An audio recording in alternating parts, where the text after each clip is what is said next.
আসসালামু আলাইকুম প্রিয় ভিউয়ার্স, আপনারা দেখতে পাচ্ছেন আমার মোবাইলের স্ক্রিনে যে বাচ্চাগুলো হচ্ছে বেশিরভাগই তিতির কয়েকটার জাতের বাচ্চা আছে। মুরগি, ফার্মি সবগুলো আমি একটা রুমের মধ্যে রাখার চেষ্টা করছি। অর্থাৎ এখন আবহাওয়াটা অনেক স্যাঁতসেঁতে, বাইরের বৃষ্টি, যার কারণে অনেক বাচ্চা আমার এক জায়গায় রাখতে হচ্ছে। এই যে বড়গুলো দেখতে পাচ্ছেন, এগুলোর বয়স কালাম প্রায় 2 মাস পার হয়ে গেছে। প্রায় 1 কেজি করে এক একটা তিতির হয়ে গেছে। এই তিতির এবং মুরগি পালনের মধ্যে পার্থক্য হলো তিতিরের রোগ প্রতিরোধ ক্ষমতা অনেক বেশি। অর্থাৎ এদের অনেক রোগ প্রতিরোধ ক্ষমতা, এদের মাংস খুব সুস্বাদু এবং ডিমও খুব পুষ্টিকর। আপনি সহজেই এই তিতির যত সহজে পুষতে পারবেন। এতে খাদ্য অনেক কম লাগে। সাধারণত শুধু রানীক্ষেতের ভ্যাকসিনটা ছাড়া অন্য কোনো ভ্যাকসিন এদের না পেলেই চলে।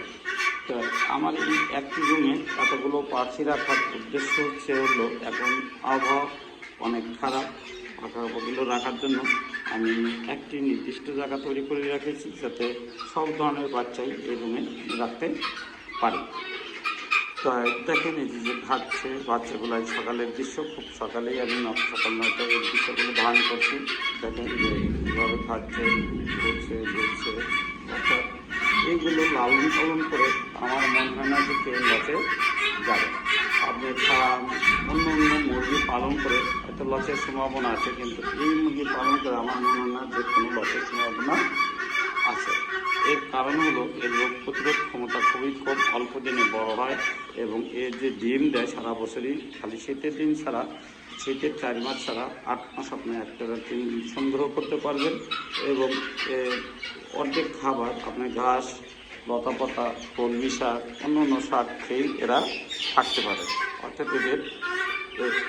এদের খাবারের অনেকাংশ অর্থাৎ সবজি বেশি, তাই আপনার খাবারও খরচও অনেক কম। এই জন্য এগুলো যদি আপনারা এই পাখির বাচ্চাগুলো কেউ নিতে আগ্রহী হন, তাহলে আমার নিজস্ব একটা ইউটিউব চ্যানেল আছে, চ্যানেলটির নাম হচ্ছে অর্গানিক ফার্মিং। সেই ফার্মিংয়ে সাবস্ক্রাইব করবেন যদি কারো ভালো লেগে থাকে। এবং উপরে দেওয়া নাম্বারে, আমার এই মোবাইলের স্ক্রিনের উপরে দেওয়া নাম্বারে আপনারা যোগাযোগ করলে খুব সহজেই আমার কাছ থেকে আপনার বাচ্চাগুলো বাড়িতে বসে হোম ডেলিভারির মাধ্যমে সারা বাংলাদেশে পেয়ে যাবেন। অর্থাৎ সারা বাংলাদেশের যে কোনো প্রান্ত থেকে আপনি বাচ্চাগুলো সংগ্রহ করতে পারবেন। এটা সম্ভব, এটা অসম্ভব কিছুই নেই। এই যে দেখেন এই যে বাচ্চাগুলো, এগুলো কোন বাচ্চা। আমার প্যারেন্টসের খাবারটা আমি দেখাবো আপনাদের সময়।